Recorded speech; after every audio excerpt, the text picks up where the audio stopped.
कपड़े धोने वाली बहू। शादी के पहले से ही विभा को कपड़े धोने का बड़ा शौक था। कभी नल के नीचे तो कभी तालाब के पास। अरे मेरी नीली वाली लुंगी नहीं दिख रही है। विभा की अम्मा, कहाँ रखी है लुंगी? अरे वो तो विभा ने परसों ही धोकर रखी थी आपकी अलमारी में, देखो वहीं होगी। वो ना मैंने आज धो दी, मुझे लगा कि गंदी हो गई होगी। अरे कैसे गंदी हो गई थी? उसे तो मैंने पहना भी नहीं। हे भगवान, इस लड़की के कपड़े धोने की आदत से परेशान हो गया हूँ मैं। जितना तो घर में राशन नहीं आता, उससे कहीं ज्यादा डिटर्जेंट पाउडर का खर्चा है। इसकी शादी करवा दो, शादी जाए अपने घर में ही करे काम, फिर चाहे घर के कपड़े धोने हो या पूरे गांव के। हाँ ठीक बोल रही हो, देखता हूँ मैं कोई लड़का। वो दिन भी आ जाता है जब विभा को देखने लड़के वाले आ जाते हैं। लड़की मुझे अच्छी लगी। होने वाली सास कहती है, बेटी अगर कुछ पूछना है तो पूछ लो। वैसे तो हमारी लड़की बहुत ही शर्मीली है, जो बोल दो वो मान लेती है, इसे क्या पूछना होगा। अरे कैसी बात कर रही हो माँ, मुझे इन लोगों के घर रहना है, सवाल तो कई है। हाँ हाँ बेटा, पूछ लो ना, क्या पूछना है। आप लोगों के घर कपड़े कौन धोता है? सास का मुंह बन जाता है। देखो, अगर तुम ये कहना चाहती हो कि तुम्हें कपड़े धोने नहीं आते तो सुन लो, कपड़े मैं ही धोती हूँ, लेकिन तुम्हारे आ जाने के बाद मैं रुमाल तक नहीं धोऊंगी। अरे चुप रहना भाग्यवान, बहू बेचारी घर आई नहीं, उसे डराना शुरू कर दिया। वो क्या है ना बिटिया, अभी तक तो ये कल्लू की माँ ही धोती थी, लेकिन अब तुम्हारे पापा तो दहेज में वॉशिंग मशीन देंगे ही। तभी विभा की माँ बोल पड़ती है, सवाल भी पूछा तो क्या। वैसे भाई साहब, मशीन की तो फिर भी कपड़े धोने की कैपेसिटी होती है। मतलब जो बिटिया दे रहे हैं ना विभा, इसे कपड़े धोने का बहुत शौक है। ये आप लोगों के क्या, आस पड़ोस गांव मोहल्ले सबके कपड़े धो दे और उफ तक ना करे। बाहर देखा नहीं आपने कितने कपड़े सूख रहे हैं? सब हमारी बिटिया ने ही तो धोए हैं। बस भी करो ना माँ, शर्म आ रही इतनी तारीफ सुनकर। और तो और एक दाग निकाल कर दिखाओ तो मान जाऊं। हाँ अच्छा, माफ करना बेटा, मैंने गलत समझा। हमें तो रिश्ता बहुत पसंद है। और ऐसे जुड़ जाता है रिश्ता कपड़े धोने का शौक रखने वाली विभा का। उसकी शादी हो जाती है कोयला फैक्ट्री में काम करने वाले कल्लू के साथ। शादी के बाद अचानक विभा चिल्लाती हुई सास के पास आती है। सासू माँ, अरे सासू माँ कहाँ है आप?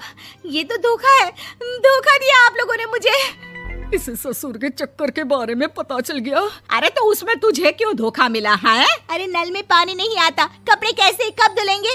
अच्छा, तू पानी नहीं आ रहा उसकी बात कर रही है। तो आपने क्या सोचा? कुछ नहीं।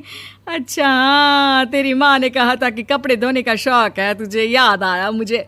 शौक बोलकर कपड़े धोने वाले मेरे जुनून को कम ना आके सासू माँ, कपड़ा धोना मेरा गुरूर है। तभी पति भी वहाँ आ जाता है। अभी मैंने इसे सनी देओल की फिल्म दिखाई है, उसी के डायलॉग मार रही है माँ। अच्छा सुन, साफ साफ बता रही हूँ, पानी सुबह 4 से 6 और शाम को 10 से 12 आता है, समझी? विभा टाइमिंग सुनकर हैरान हो जाती है। ये क्या भूतों का मोहल्ला है?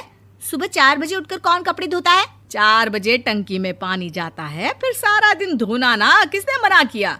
अरे कैसी बात कर रही हैं? 200 लीटर की टंकी में कितने कपड़े धो लूंगी मैं, सुबह ही उठ जाऊंगी मैं। अब क्या था, विभा सुबह 4 से लेकर रात के 12 बजे तक कपड़े ही धोती रहती। एक रोज सास पड़ोस से निकलकर कहीं जा रही होती है कि साथ वाली कहती है, हाँ कल्लू की माँ, जरा ये बताओ कि 2 साड़ी है, 2 ब्लाउज और एक पेटीकोट और एक नाड़े वाला लंबा कच्छा। हाँ तो? अरे तो क्या, कितना लोगी धुलाई ये बताओ। धोबन दिख रहे हैं हम क्या? हमारे पति सरकारी नौकरी से अभी रिटायर हुए हैं और बेटा सुपरवाइजर है कोयला फैक्ट्री में। धोबन समझ रखा है हमें? हाय रे कल्लू की अम्मा, माफ कर दो, वो तो मोहल्ले में यही सब बता रहे थे कि तुमने बहू को कपड़ा धुलवाने के काम में लगा दिया है। सास को पड़ोसन की बात सुनकर गुस्सा आ जाता है। वो घर पहुंचती है जहां घर के बाहर ही इतने सारे कपड़े सूख रहे होते हैं जितने कि किसी धोबन के घर पर। अरे ओ कल्लू की दुल्हन, बाहर निकल। माँ जी यहीं आ जाओ, बाथरूम में चादर धो रहे हैं हम। अरे अभी हम धोते हैं, तुमको बाहर निकलो। ये आस पड़ोस वाले बोल रहे हैं कि हम बहू से कपड़े धुलवा कर उसे कपड़ा धोने वाली बना दिए हैं। अरे छोड़ो ना माँ जी, किन लोगों की बातों में आती हो? आस पास के लोगों का तो काम ही होता है कि वो किसी तरह सास बहू को लड़ा दे। बहू सारे घर के कपड़े धोती है, ये क्या कम है? बोलिए। सास को भी लग जाता है कि वो बहू का ये सनकीपन नहीं छुड़वा सकती, इससे अच्छा है कि खुद ही चुप हो जाए।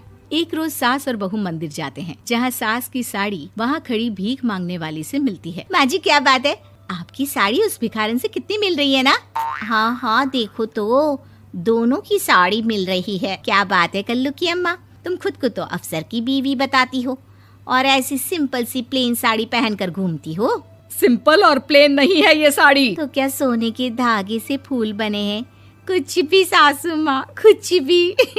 हाँ बने थे इस साड़ी में सोने के धागे से फूल। मेरे पति लेकर आए थे मद्रास से स्पेशली मेरे लिए 10,000 की। ताहे भाई साहब इस भिखारन के लिए भी सेम टू सेम साड़ी लेकर आए होंगे 10,000 की। सास उस वक्त तो कुछ नहीं कहती, लेकिन बहू के साथ घर आती है और अलमारी से एल्बम निकाल कर लाती है। ये साड़ी देख रही है, ये वही साड़ी है जिसे मैंने अभी पहना था। इस साड़ी में ये जो चमकदार फूल दिख रहे हैं ना, ये सोने के धागों से काटे गए हैं। लेकिन तू लोकल वॉशिंग मशीन ब्रश से घिस घिस कर सारे फूलों को निकाल कर साड़ी प्लेन कर दी। मुझे माफ कर दीजिए सासू माँ। और तो और, जब मैंने तुझे तेरी गलती के लिए कुछ नहीं कहा, लेकिन तूने तो सबके सामने मेरा मजाक ही बना दिया। क्यों? बहू को समझ में आ जाता है कि अब से उसका कपड़े धोना बंद।